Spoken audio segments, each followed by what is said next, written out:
د هغې نه بعد یو ورور سوال کړی دی او دا سوال بار بار او هر کال او په مخه کېږي د مړي د طرف نه وي قرباني کول څنګه دي؟ بنیادي دا مسله یاد کړئ چې اصل دا دی چې دا قرباني په ژوندو باندې ده. اصل بنیاد دا دی چې قرباني دا په ژوندو باندې ده، لکه څنګه چې پیغمبر صلی الله علیه وسلم د خپل طرف نه قرباني کوله، صحابه کرامو به کولې، د خپل بال بچ چې کوم به د هغوی سره د هغوی طرف نه به قربانیانې کول. هر چې د مړو د طرف نه خاص قربانیانې کول دی داسې اصل نشتی. او که څوک دا وایي چې پیغمبر صلی الله علیه وسلم څاروی حلال کو، دی وایي چې دا زما د طرف نه او زما په امت کې چې څوک چا قرباني نه ده کړې د هغوی د طرف نه او د مړو ژوندو دپاره، دا د پیغمبر صلی الله علیه وسلم خبره ده. هر کار چې پیغمبر کړی لازم نه چې دا به ټول امت دپاره، بعض کارونه د پیغمبر صلی الله علیه وسلم دپاره خاص دي. یو دا خبره یاده کړئ. دویمه د مړو د طرف نه قرباني کول دا په درې قسمه، دا بنیادي مسله ته ذکر کوم، ټوله مسله به ته حل شي. یوه د مړي د طرف نه قرباني کول داسې چې دی د دې ژوندي سره په ثواب کې شریک شي، نو دا جایز دی. ځکه چې پیغمبر صلی الله علیه وسلم چې به کله قرباني وکړه دا زما د طرف نه او زما د اهل بیتو د طرف نه، او اهل بیت کې د هغه مړي به راځي، کوم چې مسلمانان خپلوانو د پیغمبر صلی الله علیه وسلم او مړه شوي دي، دا پکې دننه راځي. خو دا تبعا راځي، یعنی مستقل نه دي. اصل قرباني چا کړې ده؟ د مړي ژوندي کړې ده، مړی ورسره په څه کې شریک شو؟ ثواب کې. بس دا صحیح ده، جایز ده. یو سړی د قرباني کې پلار یې مړ دی، مور یې مړه ده، ښځه یې مړه ده، بچه یې مړ دی، اراده یې دا ده چې دا قرباني زما د طرف نه او زما د دې خپلوانو د طرف نه کور والی چې په دې کې زما هغه مړ پلار هم دی، په دې ټولو به الله اجر ورکړي. یو دا طریقه ده. دویمه طریقه دا ده، دویمه طریقه چې مړي وصیت کړی چې زما د پاره به قرباني کوئ، نو په دې باندې عمل واجب دی د مړي د مال په درېیمه حصه کې چې هغه وصیت کړی.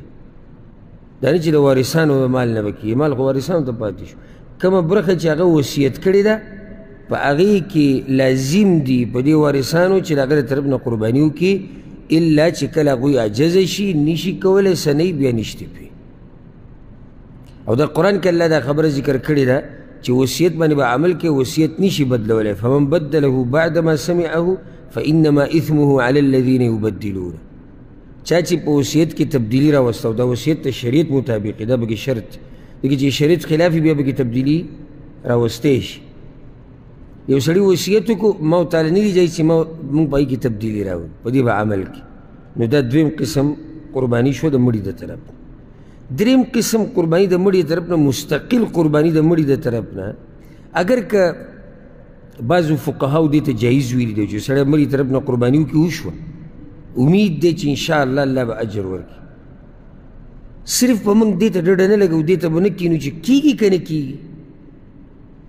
زموږ اصل مقصد دا دی چې پیغمبر صلی الله علیه وسلم څنګه کار کړی، صحابه کرامو څه کار کړی دی. دا بعض راشي تا نه به تپوس کوي د رفع الیدینو نه بغیر لمونځ نه کېږي، نه کېږي دی نه به چې بس کېږي بس موږ یې نه کوو.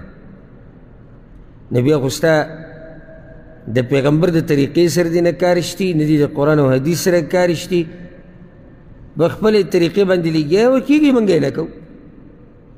امین ولې په زور ویل لازم دي؟ نه لازم نه دي، خو سنت دي د پیغمبر صلی الله علیه وسلم. چې بس سنت دي بیا موږ نه کوو، بیا پرېږدو. قرباني د مړي طرف نه کېږي او چې کېږي بس موږ یې کوو. لکه ته خو ویل راشي چې د پیغمبر صلی الله علیه وسلم د طریقې تپوس وکړه که نه. راځو د پیغمبر صلی الله علیه وسلم ژوند له د هغه خپلوان نه دي مړه، ټول نه نږدې څوک کور کې؟ خدیجه رضی الله عنها، حمزه رضی الله عنه، لوڼې مړې شوي د هغه په ژوند کې، د یو دپاره هم هغه مستقل قرباني نه ده کړې. بیا صحابه کرامو له راشه، صحابه کرام هم دا کار نه دی کړی. چې چا دا ویلي چې دا زما دغه مړ پلار د طرف نه او دا زما دغه مړې ښځې د طرف نه مستقل قرباني هغوی نه ده کړې، نو موږ به داسې ووایو دا د مړي د طرف نه مستقل قرباني د سنت طریقه نه ده. څه مطلب د سنت طریقه نه ده؟ یعنې د پیغمبر او د سلفو دا طریقه نه وه. اوس که څوک یې وکړي نو په دغه باب کې قبلېدی شي چې یعنې د مړي د طرف نه صدقه ده، مړي د طرف نه یې څوک صدقه وکړي خو قبلېږي انشاءالله، خو دا طریقه د هغوی نه وه.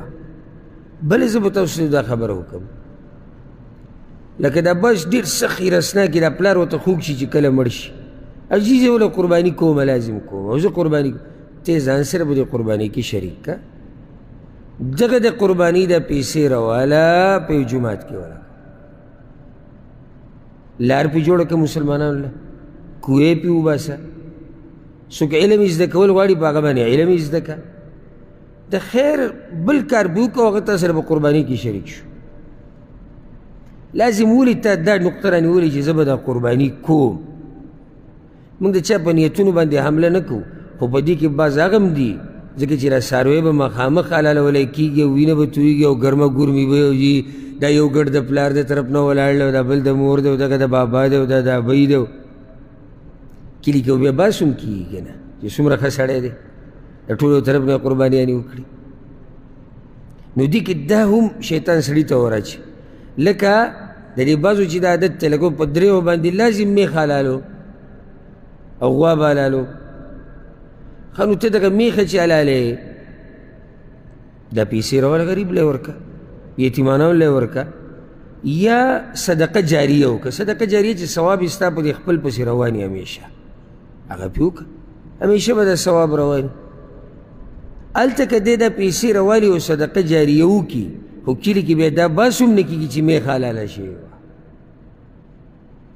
زموږ په پښتنو کې دا یو لوی مرض دی او دا حقیقت دی که څوک را سره مني او که نه یې مني، چې دوی دا خبره ډېره کوي خلک به داسې وایي او خلک به څه وایي که نه. زما دا خبره غلطه. اوس که ته د میخې د پیسې راوه 1 لاک روپۍ ته راواغستې، کوې دې په یو ځای کې وویستو چې څو پورې دي کوې نه دا خلک وبس کي ستا مور بله بس ثواب روان، څومره عظیمه صدقه ده. یو صحابي راغی پیغمبر صلی الله علیه وسلم پسې یا رسول الله مور مې مړه ده څه پسې وکړم؟ پیغمبر صلی الله علیه وسلم ورته اوبو طرف ته توجه ورکړه، دا غوره صدقه ده. خو اوس دغې ته کوې به تا په دې کوم ځای کې ویستی او څنګه به دې ویستی هغه موږ ته څه پته. اوس که دا سړی الله والی ووایي چې یاره الله څه وایي دغې ته ګوري، او که دې ته ګوري چې کلیوال څه وایي نو بیا خو چې د میخه نه راسملوري بیا خو کار نه کېږي، بیا به راسملې نو بیا عجیبه دا ده، عجیبه دا ده. ما خو لیدلي دي ملک کې د بعضو خلکو د دا غم کې چې دا صدقې وکړي یا د څاروي حلال کړي د هغې حالات موږ لیدلي دي. اوس دا چې وایي خیرات دی، څه شی دی؟ خیرات لیسټ یې جوړ کړی دی، پلانې صاحب به راولي، هغه هی مالداره لکپتي کروړپتي سړی دی، پلانې صاحب به راولي، پلانې صاحب به راولي، هغه ته به ټلیفون وکړي، اتره زوی ته به ووایي، ماما زوی ته به ووایي، کراچۍ کې چې دی هغه به راولي، اسلام آباد کې چې دی هغه به راولي، پلانې. دا ته خیرات کوې که ته ځان ښیې خلکو ته؟ دې ته څوک خیرات وایي؟ خیرات خو یعنې یو کار ته وکړو او بیا دې هغه په غریبانانو باندې وخوروله، دې ته خیرات نه وایي. غریب پکې ښکاري چې ته په نظر غریب څوک راولي؟ غریب دوو خبرو د لاسه نه راځي اکثر. یو وایي د ده سره زما سویمه ده، معلومه شوه چې د ده خیرات د دې خیرات نه دی چې د الله دپاره په غریبانانو خورئ. دویمه غریب که چېرته څوک مړ شوي یو خو به د هغه اوس نه رسېدو د میخې حلالولو او که چېرته یې وړوکی اونته کې څاروی حلاله کړي دی به یې نه بولې، دی بولې نه دی بولې، نو چې نه دی بولې را به یې ولي به نه راولي. نو داسې ناشنا خیراتونه دي. نو اوس زه څه وایم تاسو پرې سوچ وکړئ. نو خیرات دې ته وایي چې ته پکې غم خادیانې کوه، مالدارو دې ټول را جمع کړي دي، کېنولي دي پلانې صاحب او علانې صاحب تر دې چې ایم پی اے او ایم این اے او هغه دا کوم خیرات دی ستا چې ته به دې مالداران وخورې؟ دا خو ته ځان ښیې پروګرام دې کړی دی خلکو ته وایې چې بهی موږ هم د پلار د طرف نه څاروی حلال کړی دی بل په دې تمه مې که سبا له په دوی کې د چا مړی وشو که نه څاروی حلال کړو تا به بوځي په دې تمه هم پروت دی دا حقایق دي نو اوس که ته دې ته وایي پیسې راوړه الله په لار کې چې د بل څه کې ورکړه به زړه ورته نه مطمئن کېږي موږ دا وایو چې قرباني ما دا نه دي ویلي چې یعنې نه کېږي صحیح دی صدقه ده کېږي خو د پیغمبر صلی الله علیه وسلم طریقه نه وه صحابه کرامو طریقه نه ده نو بیا داسې کار